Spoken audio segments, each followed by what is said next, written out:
What's up, you guys? Sean Ross Sapp. Welcome to Fightful. This is March 15th, 2023, your AEW Dynamite review after a humper of a show. And if you want to celebrate this St. Humper's Day, donate Humper Chats at humperchats.com or Super Chats here at youtube.com/Fightful. They get your question or statement read on the air. You can leave a thumbs up. We would greatly appreciate that. I am joined by not Julie Cutler. It is Alex Pawlowski, who I know is stoked because right after this show, we are dropping a Miyu Yamashita interview thanks to Scott Edwards. We got Maki Ito coming this week as well, ahead of Grand Princess. You get all that stuff early at FightfulSelect.com. I'll brag about FightfulSelect.com later on. Alex, how you doing? I'm doing great. It's a St. Patrick's Day slam, so I thought I would do something a little understated to celebrate. And no, great show. Started off with a super hot segment to get us the direction of where we're going into the spring. That's awesome. An awesome new debut in the women's division. That's certainly great. Jeff Jarrett didn't win. And what an amazing trios title main event. So I'm a super lot excited. of good stuff, man. Like, a lot of good stuff. This felt like prime AEW to me. Yeah. This was kicking on all cylinders, and we want to kick the show on all cylinders, guys. We had Listen Ya Boy today, which was like 45 minutes of Super Chats, Humper Chats. I feel like I'm getting real close to getting Jimmy to just give in and make that an all Super Chat, Humper Chat show, which I would very much love. But guys, get your questions or statements in. If that's not enough for you, we do have FightfulSelect.com, which did have the rundown match order for tonight's show. It had didn't have Taya Valkyrie's opponent. It had Jade Cargill's opponent. We had nice details on AEW contracts. We had Miyu Yamashita notes as well. We had a bunch of notes in our select portions. In addition to the list goes on, we got an exclusive interview with Danny Cage talking about the Monster Factory show on Apple TV Plus. There's just hundreds of things per month for everybody that says, hey, why would you pay for wrestling news? It's a lot more than wrestling news. Try it yourself. Just $5, my friends. Monday was a great day to be a Fightful Select subscriber. You got the scoop on Bray Wyatt. You got the scoop on Stone Cold Steve Austin. You got Monday Night Raw rundowns, and Alex Pawlowski did the Sour Graps review as well. Just it's a good time. I'm ready to talk about AEW Dynamite. My God. Jaden says, I'll be catching on VOD today. Have a lovely show. Oh, we're gonna.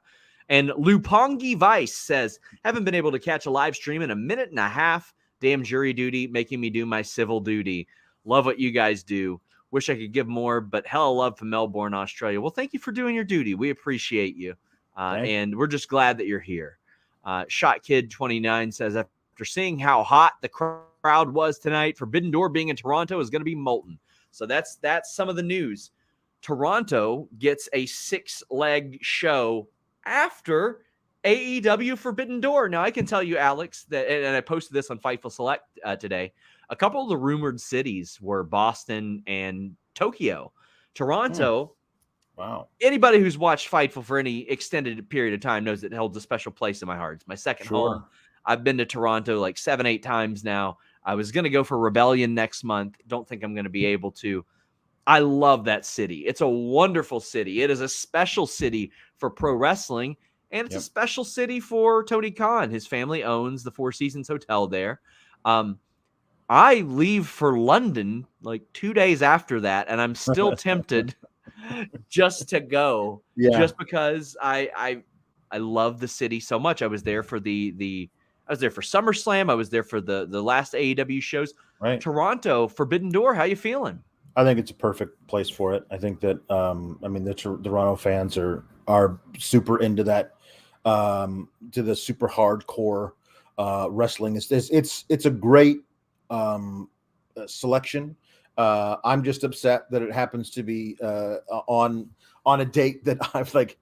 My parents were like, "We want to come visit you this summer, but we don't want to get involved. We don't want to play second fiddle to your wrestling. So, what is a weekend that you don't have any shows?" And I was like, hey, the last weekend in June, I got nothing. Sorry, Mom. There's no way I'm missing Forbidden Door 2. The show of the year on the Fightful Awards was AEW New Japan Forbidden Door. Mm-hmm. Oh my gosh. I'm so excited for this. Glenn Flanders says, great Dynamite. Just wish they could find a spot for Swerve, Keith Lee, and Miro. Me too. I don't like the Mogul Affiliates deal. I think it would be better off with a couple other people. Love Swerve. Love Keith Lee. Yeah. Andrew Glenn says, Michael Sidgwick's face is featured in 100% of goated Dynamite episodes. This show sold my attendance at every TO show. All due respect to that fella, I literally only know who he is because he often gets tagged in Alex's very angry tweets. That's fantastic. How I know. It's the only way I know who that person is. Andrew says, don't know if you've reported on this, but any clue what happened with Mr. Bebe? Thought he said he would face someone at Revolution, then nothing. No, he said he would face someone in March. It's going to be the lead-in for the AEW All Access show. And every time I see that trailer, I get a little more interested in it, Alex. Yeah, me too. I notice a few more things, and I think it's gonna just when I thought I was out of wrestling reality shows, they pull me back in, and I'm probably gonna wind up just going ahead and subscribing to that on my DVR and watching it every week, because how could you not? Chi-Town Spurs says, what do you guys think of Tony bringing in Sarah Stock? As long as everything's on the up and up with her, I think that would be very, very good. She was well respected as a producer. She was a fantastic performer. Also, I would love to see if she could still go in the ring one or two more times, because she looked like she was in great shape last time I saw her. Yep. Vasco says, an all-timer, 4 Pillars, Taya, and Elite versus BCC. Yeah. Oh, man. This was a great episode. A great episode. And it kicked off with the bar mitzvah. MJF is out there in sunglasses. I gotta say, pretty good look for him in sunglasses too. I thought with the yarmulke. I thought that once he won the title or something, we would see like modified Burberry, like his own version of it, like the colors changing. You know, you always want to adapt and get different, and this was the closest we've seen to that. I loved this segment even before people showed up. Oh yeah. It was great. It was cultured. It was wonderful. There's the big cake at ringside, and somebody's going through it. Well, somebody's got to go on the cake. But he's got this goddamn furry Burberry bucket hat. Mm-hmm. And it looks incredible, and it's there to help hide his double black eyes. Ooh, man, they were nasty. They were bad. Hope he heals up soon. Legitimately, happy birthday to the fella. But I mean, this really shows you the scars of war that he sports as a result of that match. And now this is something they'll always be able to refer to. It's the Furberry hat. It's the Furberry hat. I like that a lot. This is something they'll always be able to refer to, Alex. Yeah. This match cosmetically messed up MJF, and it sent Bryan Danielson home. Mm-hmm. So now if they do an Iron Man match in AEW, they can even say, you've seen Iron Man matches, but you saw what an Iron Man match in AEW does to somebody. That's right. I love that they've got that. This was, to me, a great opening. We'll talk about this stuff before we talk about the interference, so to speak. I just had a blast with this. I mean, he was working the crowd really well. And it's like, hey, don't blame me. We're called the chosen people for a reason. He was working the crowd. He's doing great stuff. Him coming to the ring with 4 hot girls and the slinky black numbers and making out with one of them. This is all. It's what you come to expect from MJF. Really, really good stuff. Then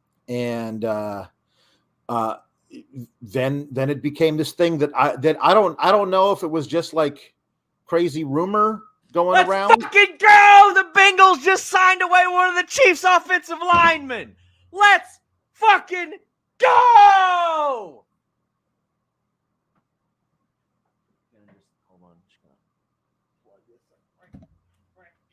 here. Hey, Alex, sorry to interrupt, but the Cincinnati Bengals just signed 4-time Pro Bowl tackle Orlando Brown Jr. away from the Kansas City Chiefs. Yeah. Let's fucking go! Wow. I'm sorry. That was rude of me. Follow Common Bengals W on. That seems from your reaction that it was an uncommon Bengals W. Yeah. That kind of thing doesn't happen very often. Yeah, so. I'm going to say that's what we would call an uncommon Bengals W right there. Right. Despite the many. Yeah. Sorry. That is my one reaction to this on an otherwise. Somebody says, you lost your entire secondary, Sean. No, they didn't, in fact. But there we go. Let's go ahead and continue this absolute slapper of a Dynamite. This is also entirely untrue. That's slander. I've never been a Packers fan in my life. The first year I lived in Wisconsin, they won the Super Bowl, and I was like, hey, this is kind of neat. Everyone's happy. But I was never a Packers fan. So anyway. So I thought this was something people were talking about. Ooh, it's going to be a 4 pillars match, and I was like, that's some wonderful fantasy booking. I wouldn't mind seeing that. I just don't know that they're going to do it. And then all of a sudden they were like, ha ha, we're doing it. So that was pretty and a really great way of getting there. I thought this segment was laid out really, really well. Glenn Flanders says not a Bengals fan, but F the Chiefs. G Bro says Sean with the spot on TK impression. Eloquent says MJF's cryon said Jewish AF. So let's talk about how this went. So here's the funny thing. I was trying to nail down a story this week. The story was Jungle Boy in for significant push. Right. Didn't get enough to run with it as a story. Sure. Jungle Boy, his music hits. And straight up what I was told was Jungle Boy's getting a title match. Right. I'm glad I didn't run that story prematurely. But when he first came out, I was like, yeah, goddamn. I should have run that story. Should have ran that story. Should have just said, forget it. So he comes out. But then Sammy comes out. And I'm like, is this interesting? I can't tell. I'm like, what's going on here? I like Sammy, but what's up? And then as soon as he got down the ramp, I go, oh, I see what this is. Yeah. And then Darby came out. Yep. And then there it is. And I shouldn't be surprised because not everybody knows the 4 pillars thing. Right. But Darby, MJF, Sammy, and Jack Perry are often considered the 4 pillars of AEW as far as had never been on WWE or TNA or anything like that to any extended period. Now, I saw people say, well, Ricky Starks is more of a pillar. Sure, I love him. He's great. Yeah. Britt's more of a pillar. Sure, she's great. She's wonderful. Love her. But, I mean, these were the ones, like, for example, you could argue that, hey, maybe Bianca Belair is more qualified as a horseman than somebody else. But listen, she ain't one of the horsewomen. No. That's just not the way it is. Nope. So what you have are the 4 pillars of AEW. 4 of the signings that were made that made people go, ooh, okay. This is before a lot of the WWE signings. Because at one point, Alex, and I don't know how many people knew this or realized it, but at one point, everybody that WWE or the AEW had on their roster that was in WWE had left of their own volition. There was at one point where all their wrestlers that came from there, or at least I would say 95%, had opted to leave. And that includes a guy named Jake Hager who opted to not re-sign there. That's right. So this was a part of their original core. Sure. And this just screamed fresh, brand new car smell, fresh linens, all this. Mish says, don't talk about WWE on this show, please. Hit the fucking bricks, Junior. Hit the bricks, buddy. I mean, come on. What are we doing here? I don't know. This felt just brand new, seeing these four in each corner and them in unison saying, I want a title match, Alex. Yep. God, I loved this. Before we even got to the in-depth stuff of this, I just loved everything about this. Listen, I love Bryan Danielson. I like Chris Jericho. I love these people that we've seen competing for the title. I like Jon Moxley, CM Punk. This was AEW, AEW, and AEW. Yeah. How'd you feel? I thought the unison I want a title match was very cute and clever. I like that. I thought each of the three guys delivered a great promo in their own style, where they came from, how Jungle Boy had that match at Double or Nothing 2020 in front of nobody for the pay-per-view, and then after that, after Max cheated to win, he got relegated to Dark, and MJF always gets a push, always.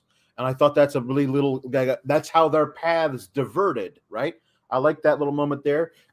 Sammy Guevara talking about all of the dues he had to pay to get here. When he got signed, he was just going to be Jericho's bump guy.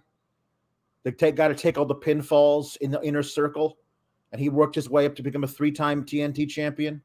I mean, listen, the guy's a knucklehead out of the ring, but in the ring, like, you can't say anything bad about the amazing stuff that he does. And then Darby, cut the best promo that I've seen him cut. Like, it was not his like little emo shtick where he just like, hello, it's me, I'm coming to get your title. Like, none of that was. It was fiery. It was good. It felt like he was off the cuff. It felt really great. It did not feel like a thing that we're doing as part of another Darby Allin short film. It felt real. Even though he definitely referenced his right. Yeah, exactly. Short. I also want to see that film. Yes, the one that was banned. Sorry, you're not allowed to turn that in. Tony Khan's going to use it to promote. Give the guy just give the guy an F. Why? Yes. I'm sorry, you're not allowed to turn it in. Go ahead, turn it in. I'll give you an F. The new hour of AEW TV is going to be Darby's short films. Yeah. God, man. The Sammy MJF back and forth too. Sammy needed that. Yeah. Sammy needed something like that. Now, there are some things like that are almost a little too on the nose for me, like saying saying Yas's job guy or Inner Circle's job guy, Jericho's bump guy type of thing. Mm-hmm. Like those, I'm like, it's a little close. The insider terms, yeah, I get it. Yeah. Yeah. But MJF says, Sammy, I'm going to get engaged to a new woman in 7 months, Guevara. Mm-hmm. And then Sammy fires right back with, that's funny, your fiance left you. Uh-huh. Bless MJF for being like, okay, you know who didn't do that? CM Punk had a problem with taking it. Right. MJF. I love that he's like, oh, so we're shooting now. Okay, great. So I mean, that was some good stuff there, because then he goes like, you had Christian, you have Jericho, you got Sting. I'm the only guy who didn't have to get dropped off at daddy daycare. That was a really good line. I like that one a lot. And again, a year ago, we're talking about CM Punk having an issue with the lines in Hangman's promo that a lot of people didn't even get. Everybody gets your fiance left you. Yes. Everybody understands it. One of the things I love is, I don't know if you go back and watch this, because that really is because I was looking for some reason at Jungle Boy when MJF dropped I'm probably going to leave my fiance for another girl in 7 months. And Jungle Boy was legitimately shocked by it and he busted out. He was like, oh God, that was some good stuff. Oh man. Eloquent says, I hated Sammy talking about being Jericho's bump guy. A little too fourth wall breaking for me. I agreed with you, Eloquent. That's the only thing I didn't like, but I thought he really brought it back with that line. Mm-hmm. Yeah. Chris Spires says, question, can the four pillars draw ratings or pay-per-view buys? You got to give them the opportunity, and you have to put them in the position. You can't always wait for WWE to develop your talent for you. Can't do it. Anthony says, do the four pillars have a match at Double or Nothing? They should. They should main event AEW Double or Nothing. God, it always does this to me where I'm like, that's 2.5 months. I know. Like you told us you were having the match tonight. You're gonna hold off on that for 2.5. Like I feel like that's a lot of Dynamites to get through, but that's the biggest place to do it. That's the place you do it. But what are you going to do to keep everybody busy so it doesn't feel like you're just treading water for 2.5 months? That's the only thing that I would say about it. The fortunate thing is there are a lot of ingredients involved here, and there are a lot of side ingredients involved too. Like Yas can be involved. Sting hopefully can be involved. I would really, really like to see that. Yeah. Anime Otaku says, I hope Britt has a little aside at some point about this. She did like my tweet to that effect. I don't know what your tweet was, Anime Otaku. About her being one of the pillars. She is one of the pillars. I mean, like, she should be a pillar, but I mean, this was as originally presented. Yeah, I think that I don't know where that came from originally, but like that's been a thing people have been talking about now for a couple of years. Brandon Charles Powell says AEW Iron Man or walking in the NXT parking lot. Which one is more dangerous? NXT parking lot's like the goddamn Bermuda Triangle at this point, man. It really is. It really is. I ain't going anywhere near that place. Meet Normus. Like, I want all of the must have taken the vaccine memes to just be like, must have been in the parking lot memes. Right, yeah, that's good. Meet Normus says, I was sports entertained, dare I say titillated, by the prospect of the Four Pillars match. WWE dropped the ball on the Horsewomen and the Shield matches. This exactly. I can't Alex, we were on this show for how many years? I said, all right, you got all these part-timers main eventing. Alex, I think the last time that none of the main events of WrestleMania featured a part-timer was John Cena versus The Miz. Right. And that still had The Rock running around outside. So I looked at it and I was like, Four Horsewomen, Shield. Those are main events that could happen, and they didn't do it. So I hope they do it here. Yeah. Hope they do it here. Jambeard says Punk called Britt more of a pillar than MJF. Yeah. And listen, she completely earned it. She took every bit of criticism that people levied against her, and she channeled that into a successful heel character has since turned again. Yep. Jambeard says also MJF saying the other three have or had people to lean on, forgetting that he used to have Cody in his corner. Oh, he had Cody in his corner. He had Wardlow in his corner. He had FTR in his corner. He had Chris Jericho in it. He's a hypocrite. That's the point. That's part of it. I think a lot of it is that there's these older ring veterans who on screen, not just like working for you backstage, but on screen, this is my mentor. Like they actually talk about how they're presented. I am young, learning at the tree of my mentor Sting or my mentor Christian. And there's a difference there as opposed to who you're getting advice from backstage, but how they're presented on screen. Now, the guy he did have for a while was Chris Jericho, but it turns out that was all a swerve. Yes. Jambeard says, I love the fact that the other three pillars cut great promos on the guy who is known as the best at doing the promo. I mean, this is what we had mentioned about Bryan Danielson the week before the pay-per-view too, Alex. He didn't allow MJF to talk. And MJF is like, for all of what you used to hear about how Triple H was such a student of the game, MJF is also a student of the game. Like he employs things that have long since been forgotten. Right. And he knows when to talk. He knows when not to. He knows that sometimes the less you say, the more it means. And he knows that sometimes when you like, for example, when he would use a lot of the same insults forever, and then he would hit you with a very deeply personal one. Yeah. It's like, ooh, I expected him to be like, LOL, your mom, not LOL, your mom abandoned you when you were a child, and that's why you ended up the way that you were, type of thing. Yeah. Joey Bag of Donuts says, with the opening segment, the greatest segment in Dynamite history, it's in the conversation. It feels like one of the more refreshing ones in AEW Dynamite history, because for all of the complaints that we've had, like I said, Alex, this was such a breath of fresh air. This was an oxygen tank over your eyes level of fresh. Yeah. This is let's look back after Double or Nothing, and we'll see how important this is, because there could be a lot of really great stuff.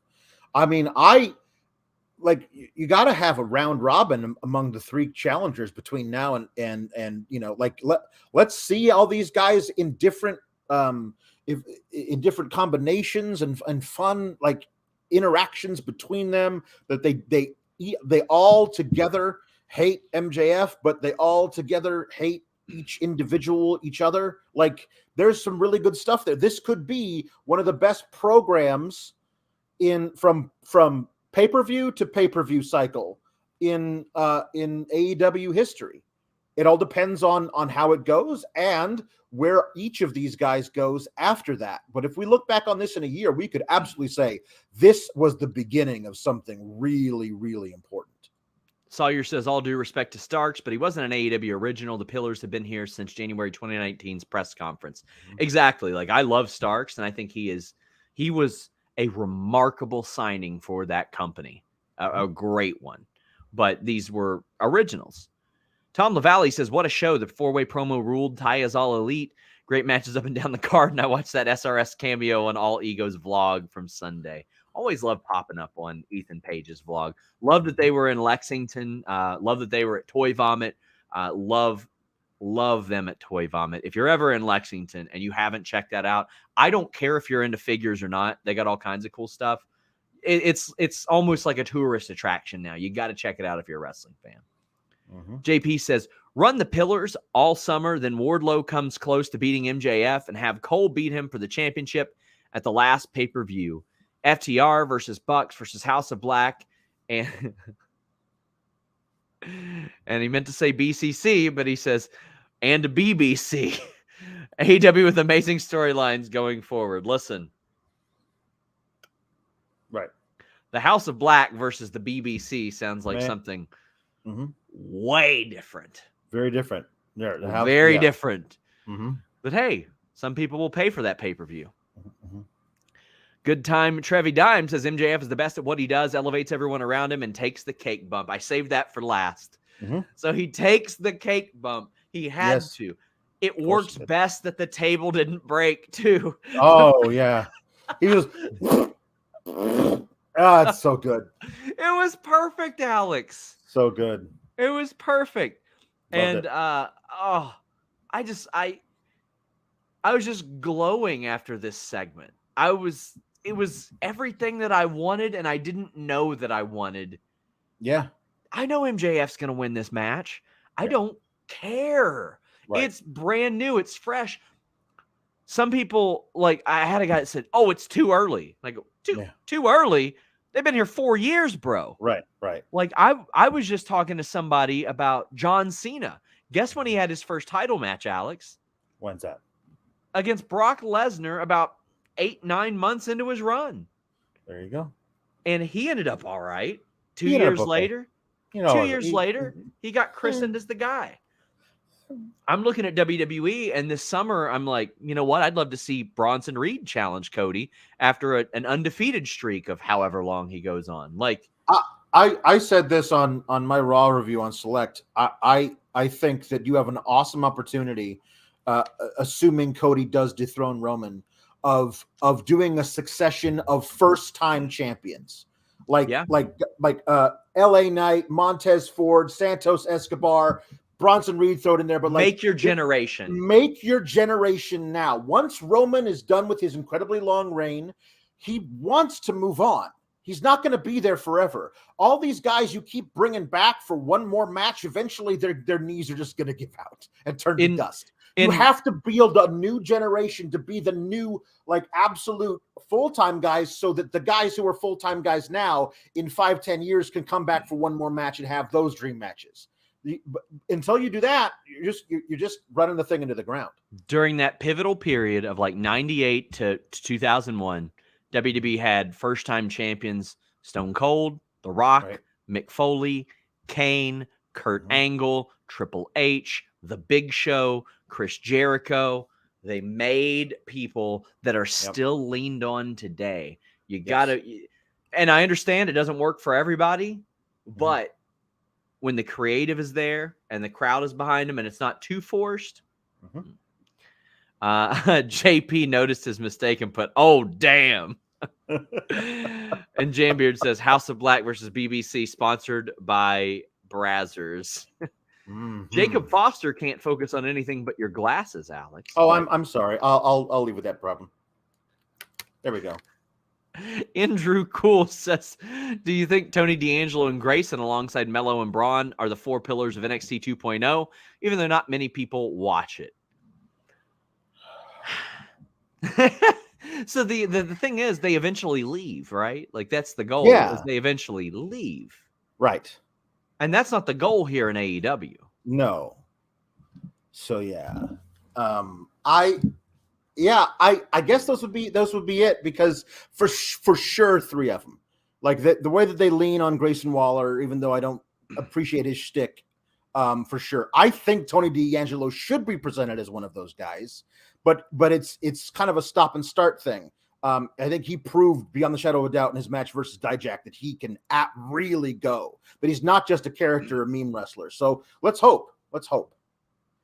G Bro says 3 pillars plus Wardlow combined can't lace MJF's boots. I think he's great. Burnt River Comedy says MJF loves people running the gauntlet. He should offer title shots to the dads of the daddy daycare if they beat their pupils. I mean, AEW in general loves the gauntlet running thing. I know there was another pitch for that recently, but right. But I'll tell you something else I've been using recently. Oh. NordVPN.com/Fightful. UFC pay-per-view again this weekend, Alex. I ain't paying $80 for it.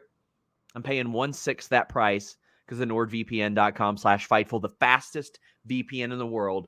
Shields all your data from snoops like me and QT Marshall, apparently. If you don't want QT Marshall all up in your business, get NordVPN.com/Fightful. You know what else it has, Alex? Has lockers, has encryption tools. It's got the fastest VPN in the world, and it's got these great tiers that allow you to choose between all of them. Right now, you get 4 months free, a free gift, and a 30-day money-back guarantee. 30-day money-back guarantee. So, say you use it this weekend, and you go, you know what? I hate spending 1/6 the amount of a UFC pay-per-view. I want my money back. They're going to give you your money back. You're still going to save that money on that first UFC pay, though. By subscribing to an overseas service, you're still going to unlock all this content. March is one of the biggest TV months in a long time. All kinds of new shows are out. You got like Succession, Yellow Jackets, the new season of You. You got that School Spirits show that is an absolute slapper. Sometimes you can check those out a few hours early. Maybe you don't want to wait till midnight or 3 a.m. to watch them. You can watch them when they release overseas with NordVPN.com/Fightful. How much more can I sell you this stuff? It is the best sponsor we have, and I mean that sincerely. NordVPN.com/Fightful. It's wonderful. It's wonderful. Jambeard says, now that all the pillars are doing a 4-way feud, hope we get Darby and Sting tag match against Sammy and Jericho, since Chris and Sting have never faced each other. You know what? I would love to see that too. I want to see a full Sting retirement tour. I honestly do want to see Sting get like a tag title run too. I would love to see that again, like Darby and Sting against FTR, full on tag title, FTR style match. We saw a little bit of it before, but yeah. Alex, I loved QTV. I loved this shit. I absolutely adored it. It was a play off of TMZ, the show. Mm-hmm. And I so much wish that Ryan Satin could do a cameo on this for the conflicted feelings that would be associated. But oh my God, I would love that. That would be beautiful TV. I loved this. And I'll give you guys a little insight. I even dropped QT a message. I was like, good to see you back on TV. And he said, you and all these media types aren't going to be so happy about it in a few weeks. He was wrong. I loved it. This is so dope. Yeah. I laughed my ass off at this. RJ City. You're just standing in the back reading the newspaper. That was good. Just standing in the back. Yep. I loved this. Mm-hmm. It got enough attention on QT Marshall to where people check this out. And I've been telling people for a long time, man, QT is a valuable person to have on this roster. He's a good performer. He's a good wrestler. He's a good trainer. He's a good person to have backstage. He's good in talent relations. He's good. I mean, I think QT Marshall is good. And I've been trying to tell people for a long ass time, and a bunch of people wouldn't listen to me. He's good at riling up people on the interwebs too. He's riled me up a few times. I loved it. And I see Kate saying, I don't know if I love it for Hobbs yet. I don't think that it's like a full-time thing. Well, let's find out. Man, there were people that were like, a Bronson Reed is Mrs. Lackey? Ah! That's right. Well, we'll see. We'll see. Okay? Because that's the thing. I really enjoyed like the setup of it. Like I get what the deal is. Like, this is fun. It's a TMZ spinoff with QT as Harvey Levin. I thought that part was great. I don't want Hobbs within 50 miles of this. Like, that dude is a murderer. I don't want him hanging around a little TMZ spoof show. I want him out there murdering people. He should be a serious, like, big hoss murdering champion. I don't want him hanging out a TMZ spoof show. I just don't. Sawyer says, didn't understand the segment, but I love QT. Meet Normus says, I didn't appreciate the bootleg gate in the QTV segment. Half the bangs, half the brains, looks and charisma. The leggy blonde. It's true. Oh, my God. Tom LaValle says, a great Will Arnett and pop star vibe. That's a great movie, too. Doug QTV. And Eloquent says, everybody run QT Marshall his apologies. Right. I thought it was good. I really enjoyed it. And again, I think Hobbs will eventually distance himself, but goddamn, man, QT Marshall's going to kill this. Right. He's going to kill it. Vasco says, give me mentor entrances at Double or Nothing for the 4 pillars. I would kind of like that, like to see their mentors. But like, who would MJF's be? Well, Cody's gone. Yeah, and like Christian can't be the one who walks in for Jungle Boy. I know. So I don't know. Like Luchasaurus, like that's the only thing. That's not gonna work. Yeah, I don't know. Luis says, hear me out. Tully versus Stang versus Jericho versus Cage, Mentor Wars. Don't think that one works. Doesn't work.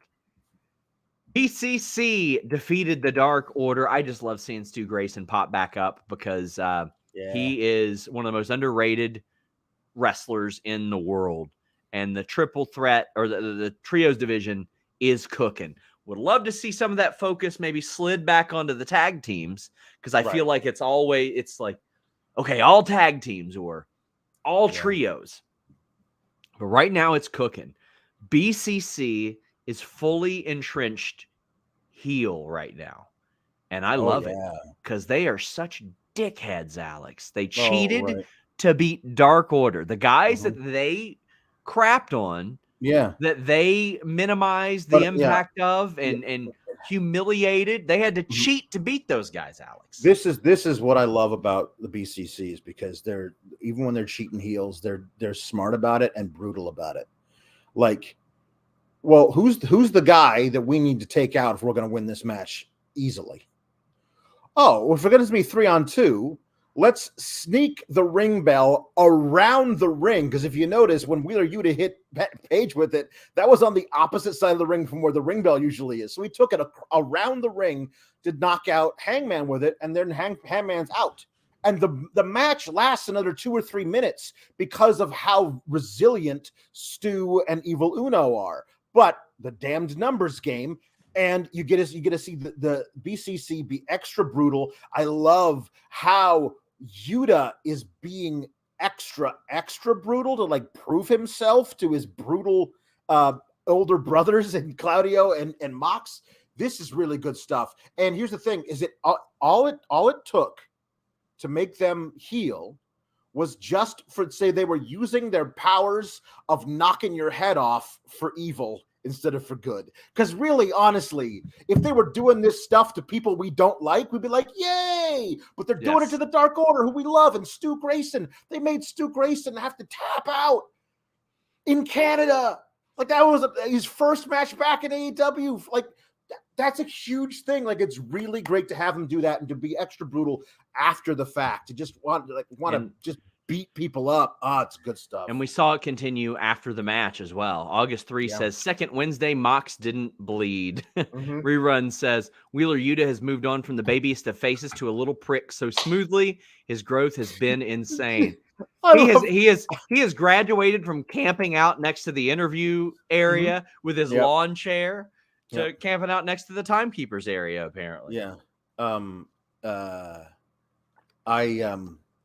I love that Moxley's heel move is not bleeding. Yes. Everyone wants to see me bleed. Well, you're not getting it.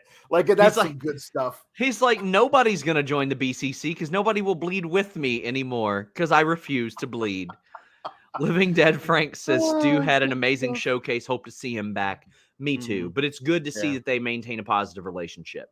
Yeah. Evangelina says BCC has had 4 members arguably for like a year now. Who would you like to see join, if anyone? Always wanted to see Serena Deeb. Serena Deeb is who I would like to see join.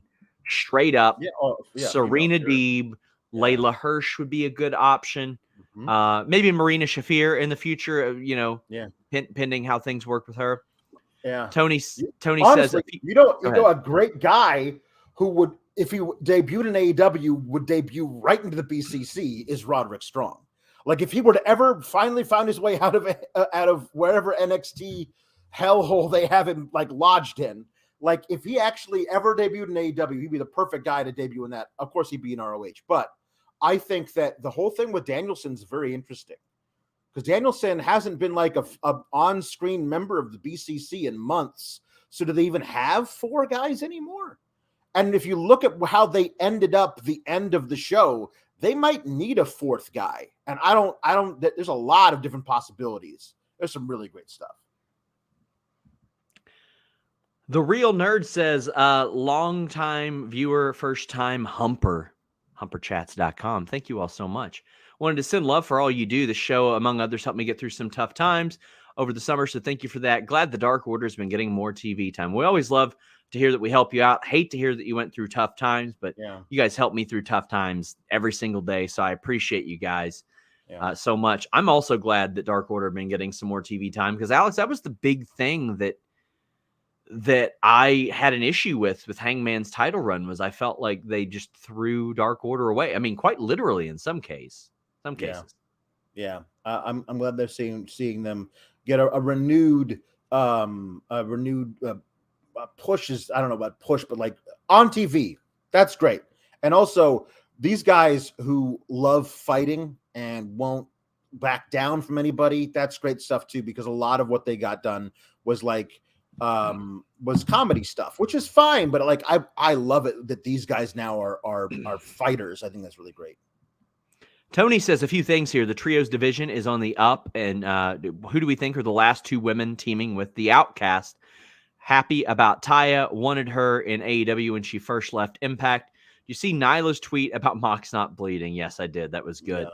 Yeah. We will address, Tony, the last 2 women teaming with the Outcast as that segment happens. Right. But the trios division is absolutely cooking, Tony.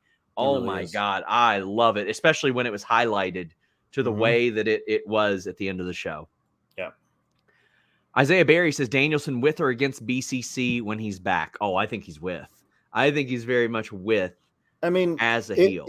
If that's what they do, because him coming back into going directly into ROH, which is I'm going home, that would be something as well that they could do. But if he comes back, I think that him coming back. But the last we saw of him was this guy that we rooted for while we were rooting against BCC.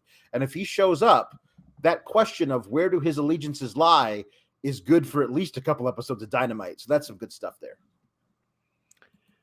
We have Eloquent saying, regarding Roddy Strong, do you know when his contract ends? By the way, I ask about Roderick Strong all the time. The only thing I've gotten from Marina is, oh, he's fine. That's the only thing I'll get there. I'm like, I think that's not what I'm asking. No, That not ain't what I'm really. asking. Yeah. He's still, okay. Generally speaking, he would still ideally have at least a year left on his deal. However, there are so many factors at play here. Right. Has he somehow gotten a release that I just don't know about, or that the world doesn't know about, and is sitting out a non-compete? I don't know. He's not in the new game. Has there been a deal frozen? Is he working on something else? There are a lot of things at play here that I just don't know. He had asked for his release at one point. Jambeard says apparently the blonde is someone named Harley Cameron. Yes, indeed. Yep.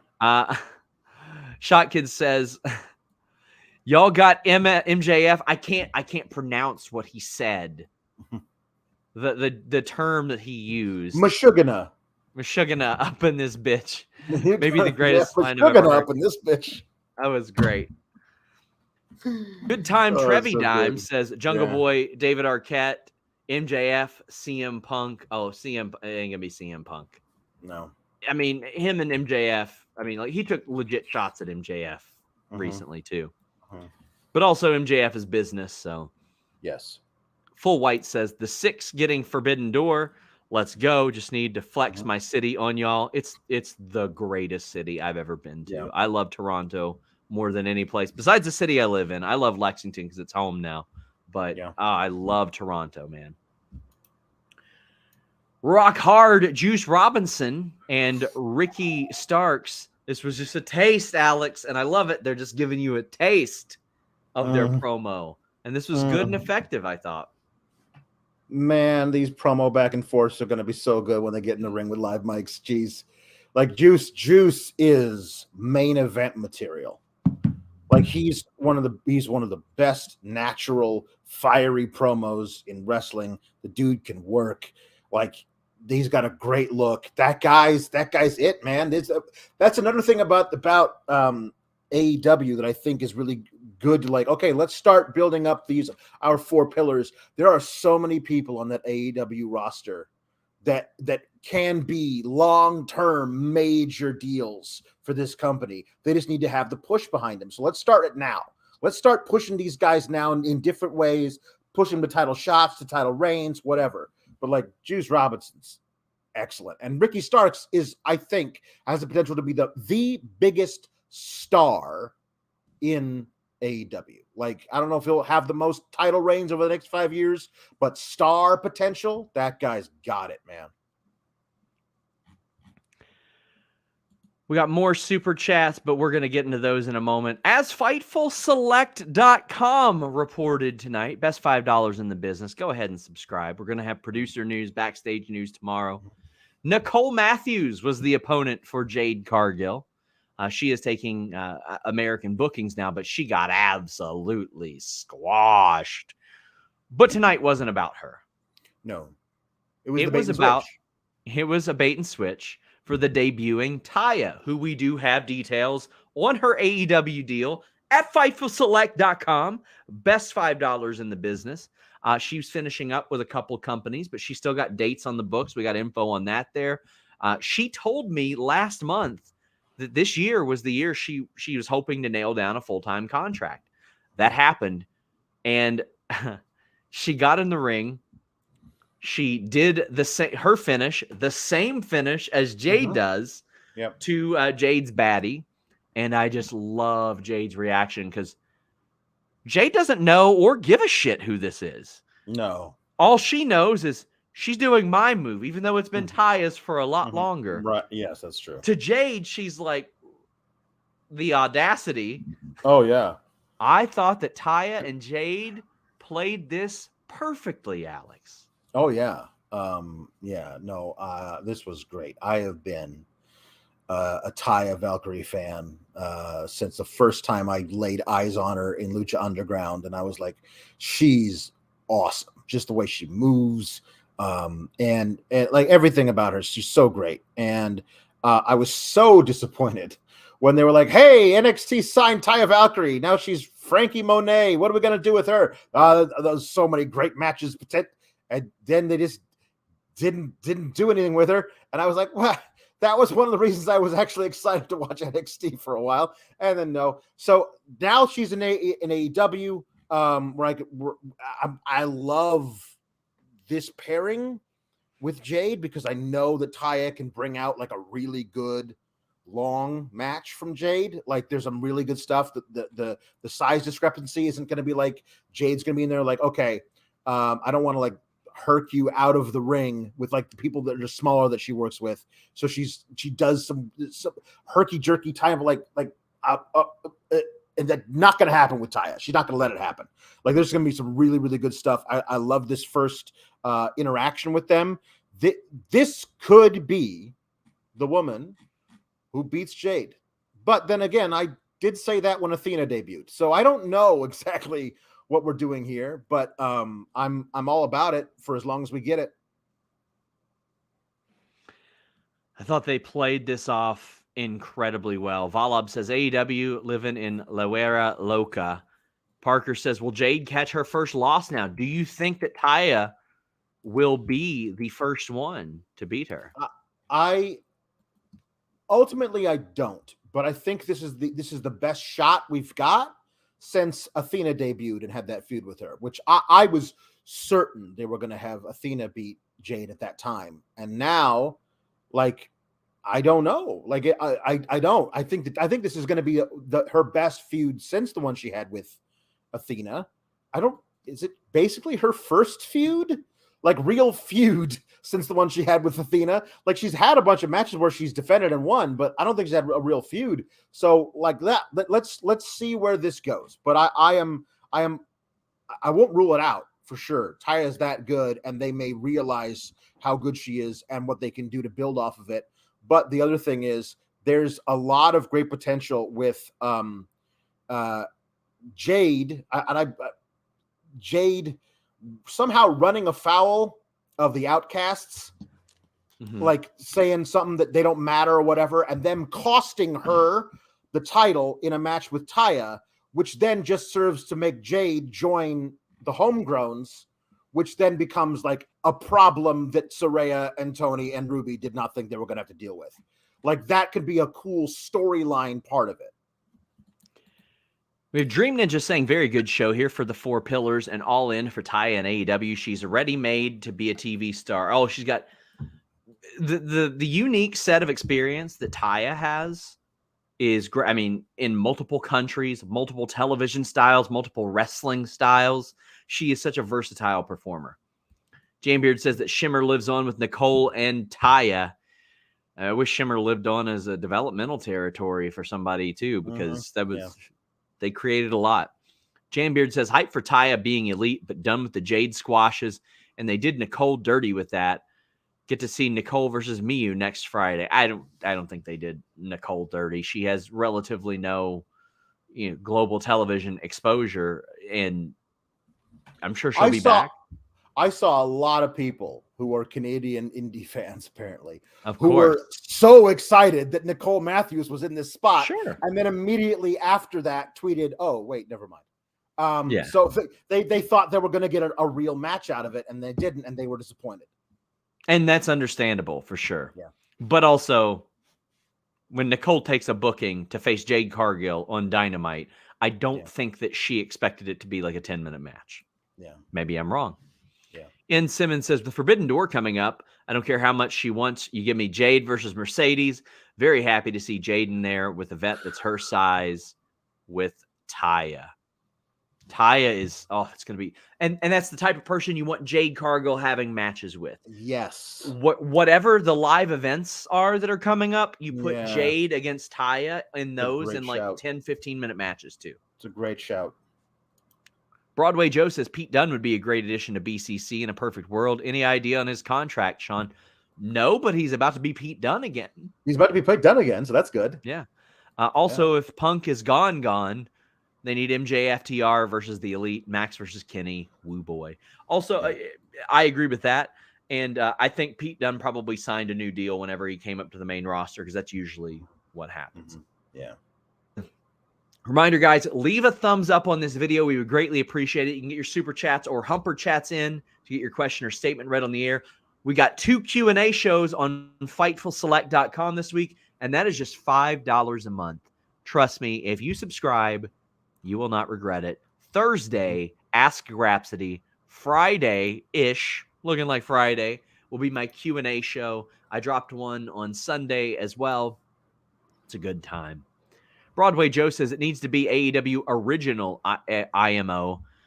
Great tweet. I read Sky Blue getting her first win and the biggest upset in history, or build up Willow.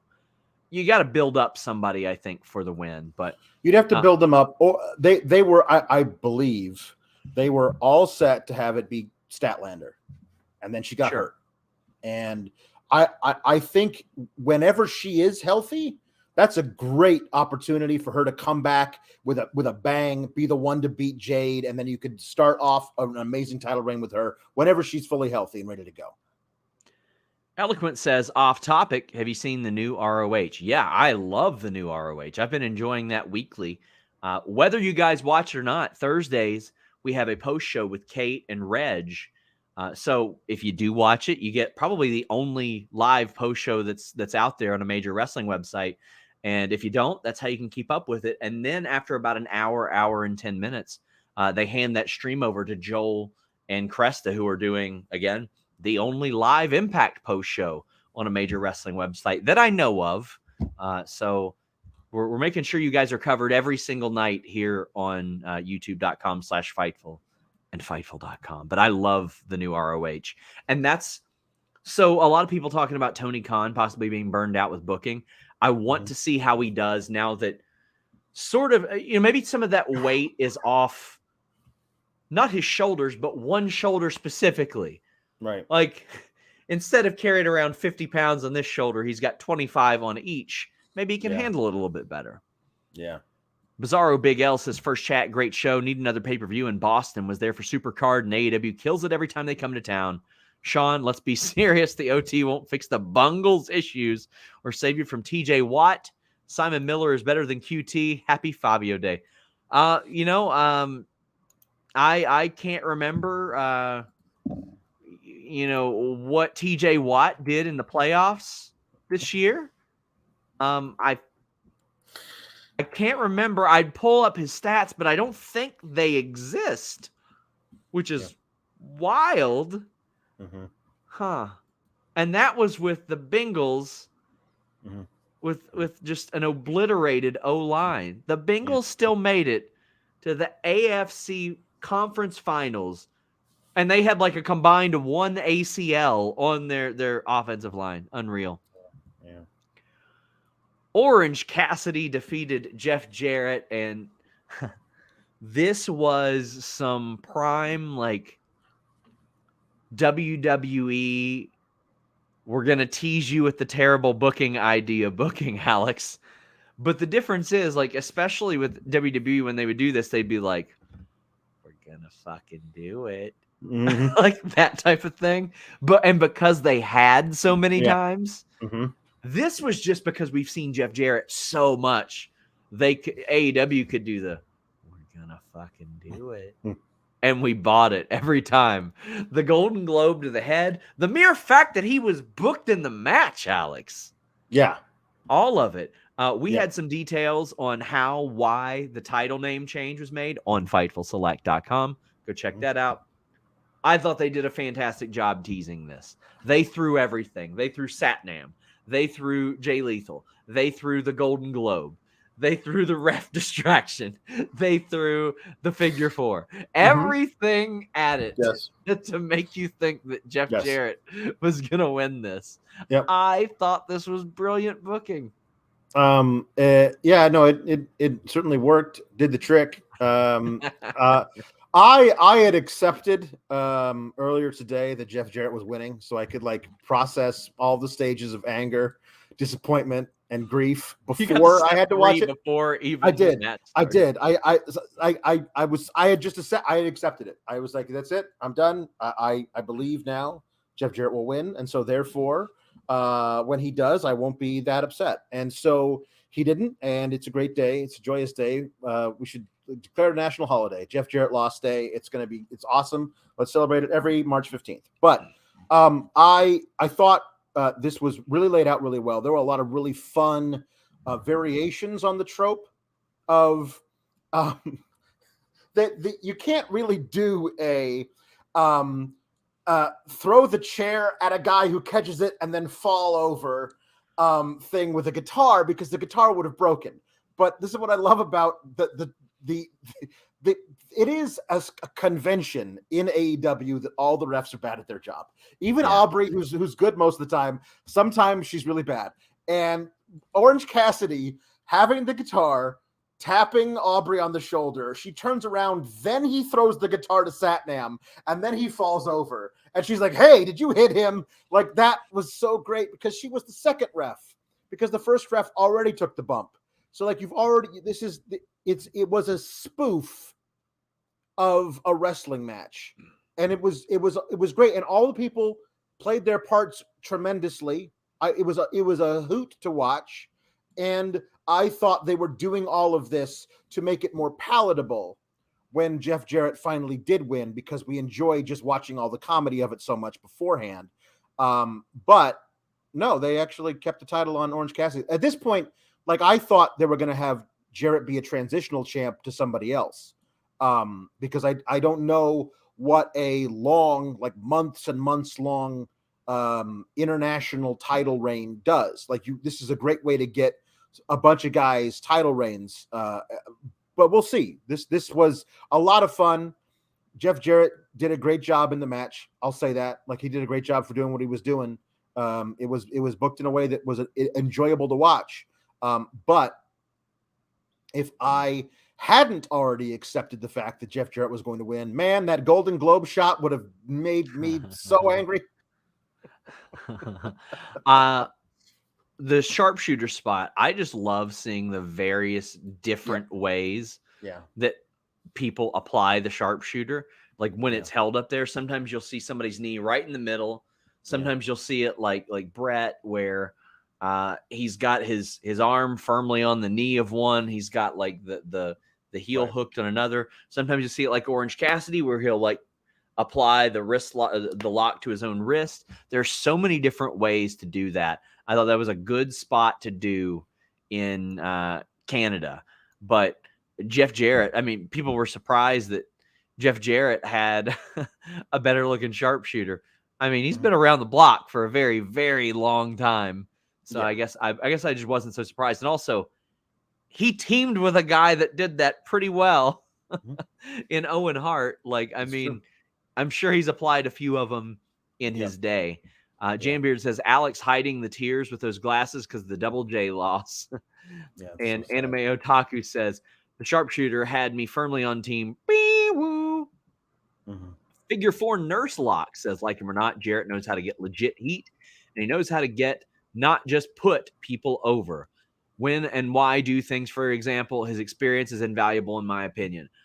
Like I said, also the fact that he can still do everything that he's always done. Right. And looks good physically. I mean, a few years ago, he wasn't in the best shape, and he got himself in great shape again. Yeah. Eloquent says he thought OC's knee selling was a little inconsistent. I did like on the kip up that he landed on one knee. I like that. That was here's an idea. If we're gonna do something where if this is the end for OC as the international champion for soon. Open challenge. It's answered by Juice Robinson, and then you can make the feud with Ricky Starks before that title. Like, if Juice was the one to beat him, you could actually have Ricky Starks chasing Juice, not just for the title, which would be nice, but also as a grudge thing. Yeah, there could be a lot of fun stuff there too. I like combining those things in a way to make sure that everything feels as important as possible. I do like that Orange Cassidy's character has shifted from lazy guy to the most active champion in the history of like AEW. That's so true. The most fightingest champion that they've ever seen. Yep. August 3 says Orange Cassidy is an example of a guy who gets organically over and is a non-WWE guy, wins his future world title shot. Hope soon after he drops that title. Well, I would want to see him get a few wins after that too. Right. But I think eventually the thing that will lead to Orange Cassidy losing is the fact that he is so active as a champion. Yes. Like that it almost like they could have played it up in ECW, that Rob Van Dam was so active as a champion that his leg gave out on him. And it broke. I'm surprised they didn't do that. Yeah. Brian Mahoney says Jeff Jarrett was guilty of a lot when he was younger. Time to forgive his sins in WCW and TNA. The guy is tremendous at his age, and he knows his role in wrestling, entertaining doing it. Well, I didn't have an issue with almost anything he did in WCW. I felt like, honestly, he was a breath of fresh air in WCW and was probably best suited to be a new guy in that top spot. And then when he went to TNA, he was absolutely deserving and appropriate to be in a top spot, but being in the top spot for as long as he was at the expense of some of the people, especially Monty Brown, who should have been like, unfortunately, he had to step away due to personal reasons, but he should have been such a star that him being there, like, he should have commanded millions of dollars in wrestling. Right.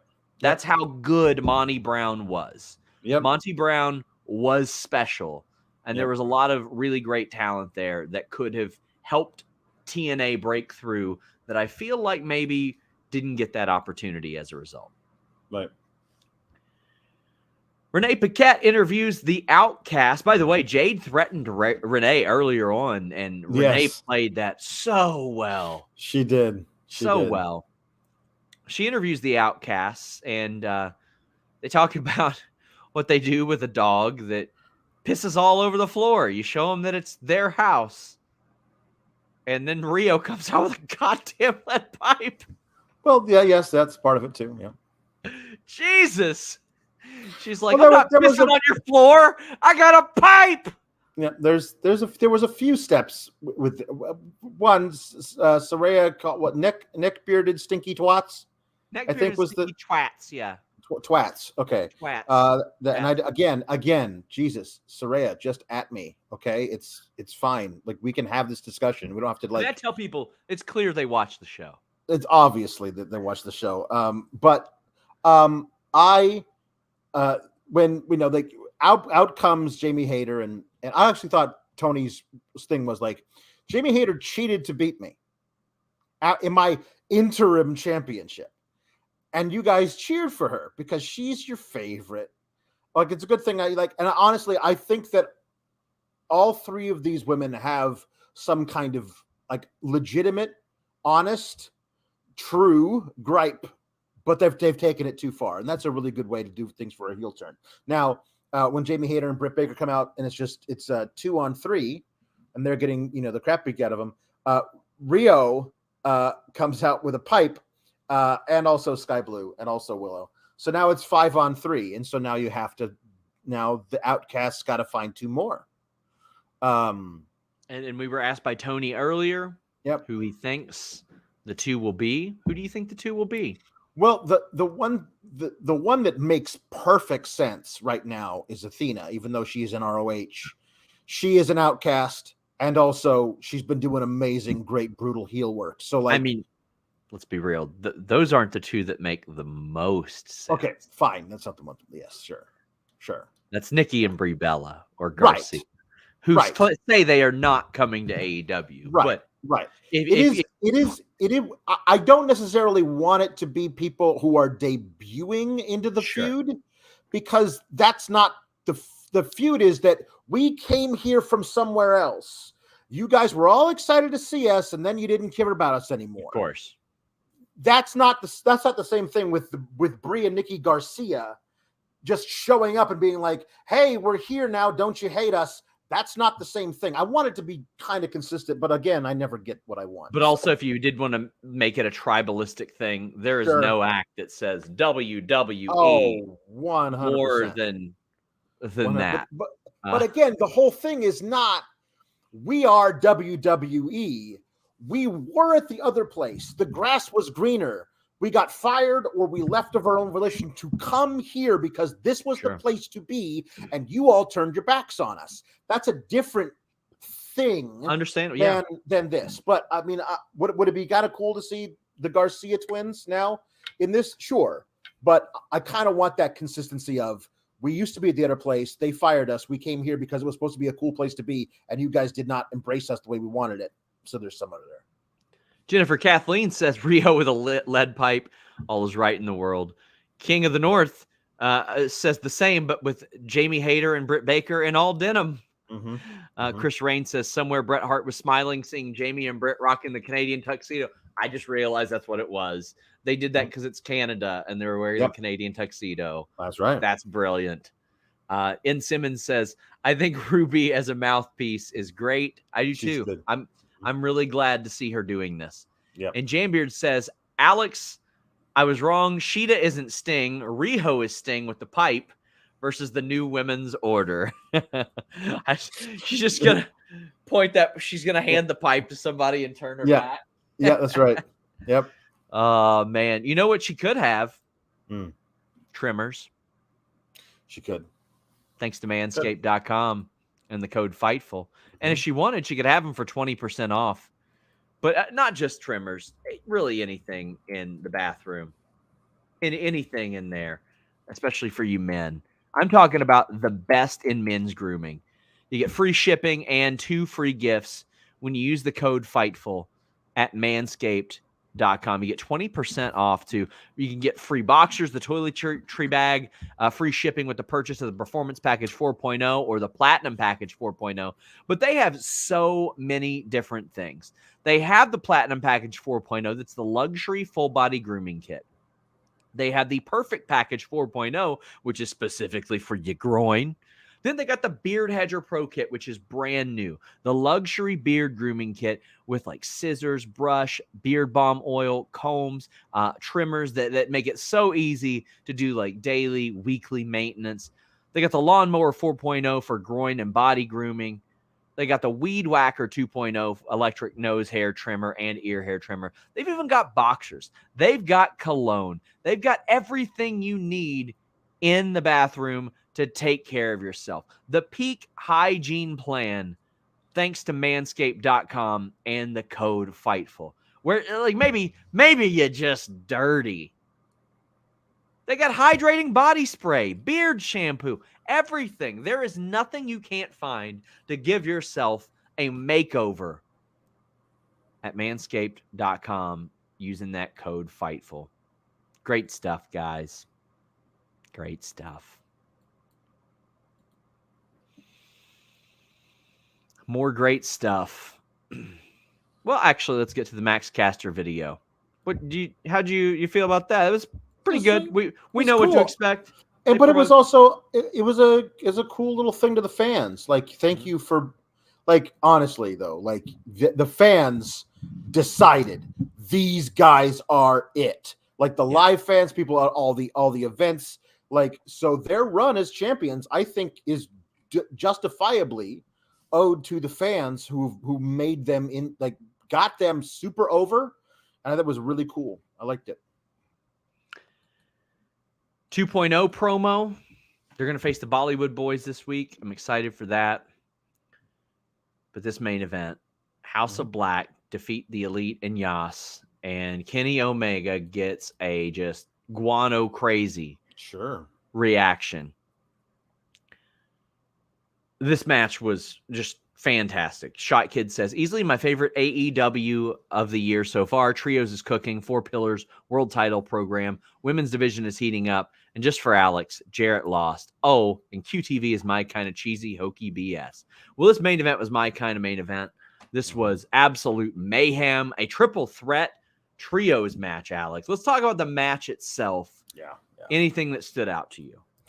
Well, I love the House of Black. I love their presentation. I love all 3 guys. Love what they do in the ring. I thought that they did just enough to make sure that it was like, okay, we're the champions, but the people here in this city, in this arena, are here to see Kenny Omega, Chris Jericho. Let's make this the best match we can, while making sure those guys get as much shine as they can.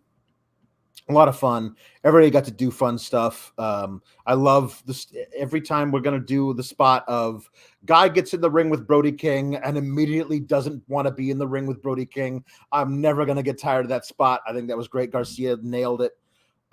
This was a lot of fun. There were a couple of times I was like, they're not going to take the titles off of House of Black after 10 days, are they? And they didn't. And thank God for that. But I thought everybody got to look great. The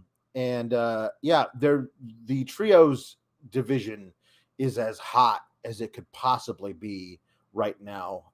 And I think the tag division is in good hands with FTR coming back to claim the titles. I think that you can easily take 2/3 of a trios team and move them over to feud with FTR after they get the titles back. So I think that all of this is in great shape. The match was excellent. Really loved a lot of the spots in it, but I'm mostly excited for the future of this trios division because it's great. Holy shit. So Gang Wars breaks out. Yeah. But it's not just them. Dark Order spills out. BCC spills out. Mm-hmm. Hangman spills out. Mm-hmm. And it ends with Hangman squaring off with the BCC in the ring and them backing down. Yep. Did he see the Elite behind him? Did he know they were behind him? I don't know. But they were. And they did have his back. They had his back. The Elite had Hangman's back, which again becomes like this thing of like, what do the Dark Order think about that? We've got unresolved we still got 1.5 old unresolved bullshit. Absolutely. Kenny never addressed the Bucks giving him the nod. Nope. Never Kenny has not interacted with Hangman yet. Nope. This is juicy stuff. This is really, juicy really stuff right here. Caden says, Elite are back, baby. What it do? Sawyer says, it may be going back to the well, but peak AEW is defined by the Elite Hangman saga. And I'm excited for the next chapter on top of Trios Summer. I mean, one of my favorite stories is the ongoing Shawn Michaels Triple H saga, the ongoing Kevin Owens Sami Zayn saga. You play off of history, and I am interested in this history. Yeah. Corey says the battle of Takeshita loyalty incoming, BCC versus the Elite. What did you think seeing this, Alex? Well, I mean, I'm all about seeing the Elite versus BCC. That's some really cool stuff right there. Plus, Hangman's never better as a character than when he's conflicted.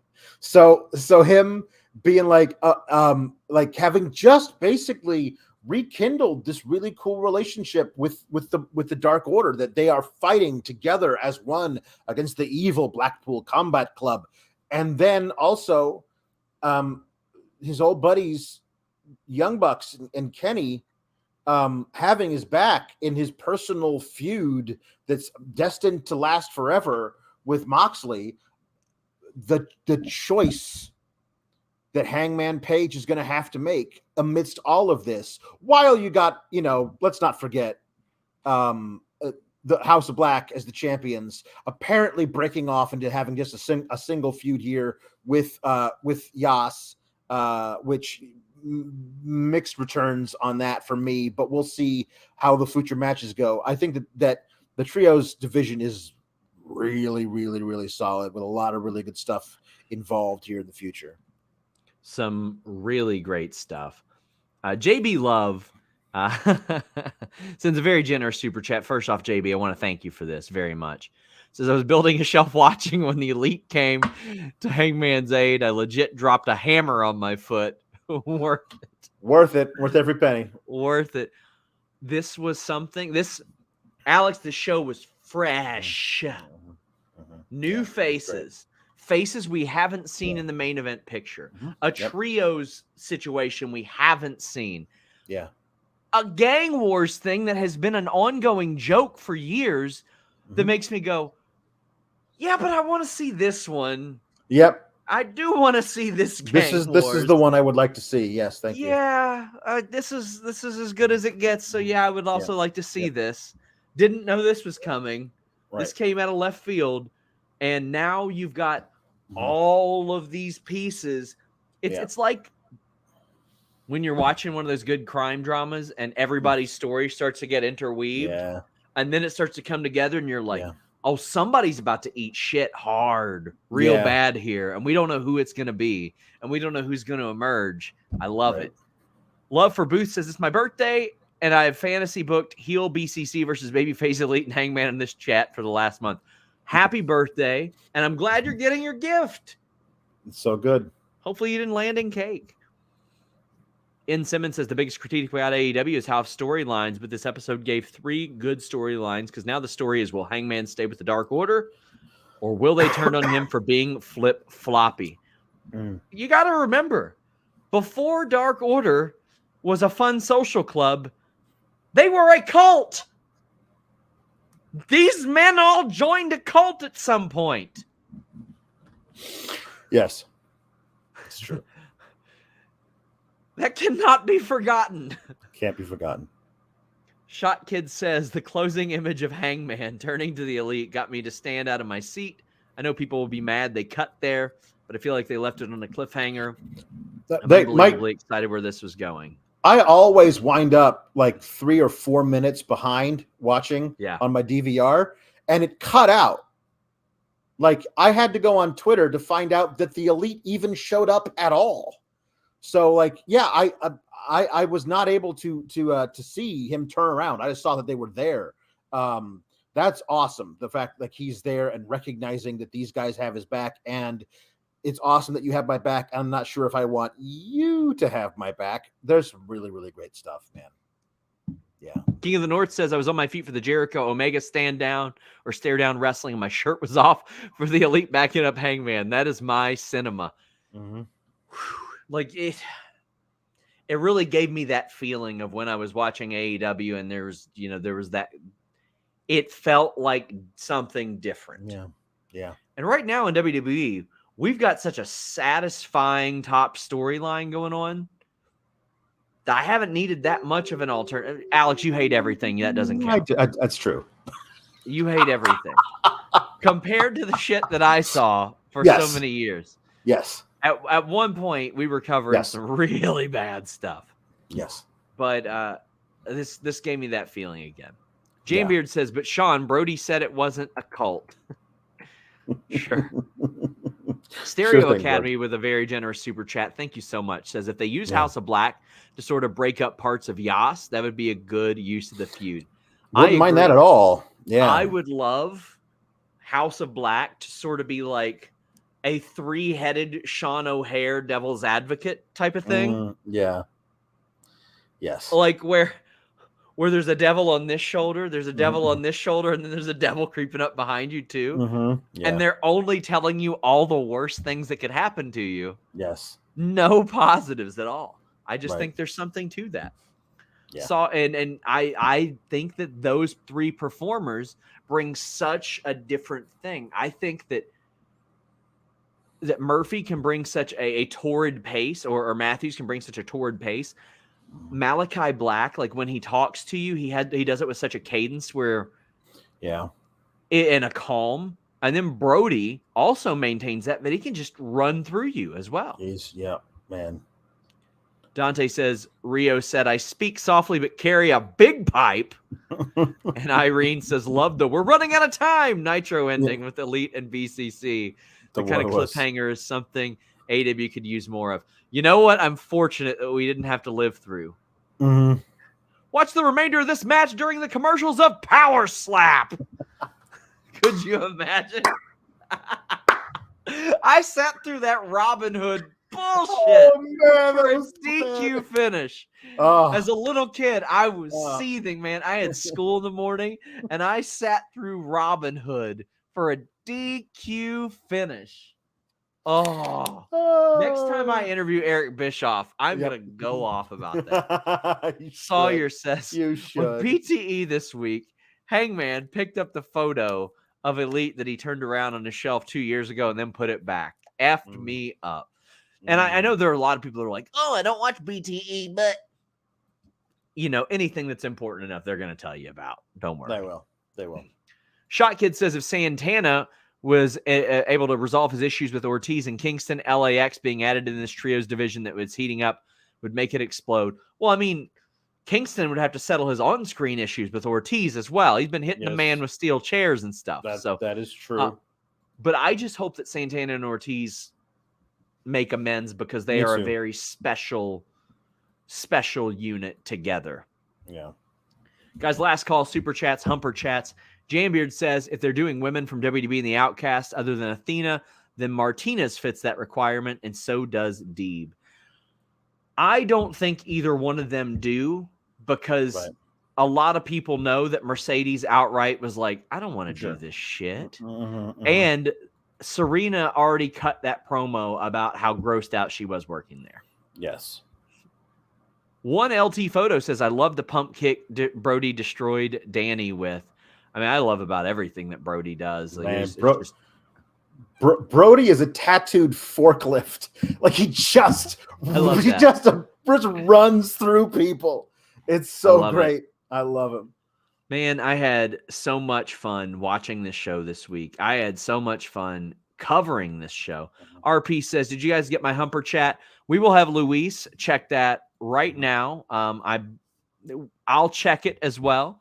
But yeah, I think we will have. But Alex, while we're looking that up, why don't you let the people know where they can find you? Well, you can find me on the Twitter at Alex Sour Graps. You can find me on Fightful Select on Mondays with the wonderful Miss Kate Fabe, Kate Elizabeth reviewing Raw, which is not wonderful, and on Tuesdays on this very channel reviewing NXT, such as it is. Then on Fridays, including this Friday, we will be doing a Rampage watch along while reviewing SmackDown. Special time of, they say, 11:30 Eastern. Who knows? Whenever the NCAA thing is over, whenever that is, whenever Rampage starts on Fightful Select, I'll be doing a watch along of that while reviewing that episode of SmackDown. Also on Friday, over on the Know Your News channel. We are reviewing at noon Eastern. We are reviewing Leprechaun movies. I'm reviewing the horror Leprechaun movie and all of its sequels.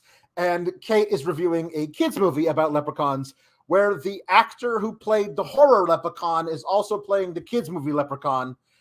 It should be a lot of fun. Are you doing the Hornswoggle one? No, I'm doing the Warwick Davis ones.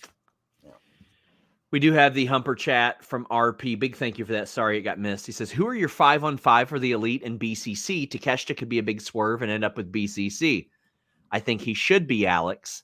My 5 are Moxley, Claudio, Yuta, Danielson, and Takeshita. My 5 for the Elite are Omega, the Bucks, Hangman, and Kota Ibushi. Ooh, that. I have palpitations. And buddy, imagine the face-off when Kota Ibushi is staring down Takeshita too, because everybody knows Takeshita is the guy in the future. It's going to be the Spider-Man meme. Oh boy, wow. Jambeard says Stokely is going to beat Hook. I think. Oh man. I think the only thing Stokes going to beat is himself, buddy. Guys, leave a thumbs up on this video. We have an interview with Miyu Yamashita coming up in about 20 minutes here on Fightful. We got Maki Ito coming up very, very soon as well. So make sure you check that out. Early access to them on FightfulSelect.com. We give early notes on there as well. So lots of cool stuff at FightfulSelect.com. Not just show rundowns, not just news, podcasts, all that good stuff, Q&As. It was fun tonight. An hour and a half review that I absolutely adored. I loved hanging out with you guys. Check out Listen Your Boy today. We are getting closer and closer to that show just being super chats for an hour. I love it. Jimmy's got to get rid of that dumbass clipboard or whatever it is he's got. He named that show The List based on the Jericho list. And I said, why? Well, why are you calling it The List, which was an angle in a moment of time? And ya boy, which is something I said a dozen times on a podcast and did a shirt over. And here it is. Here it is.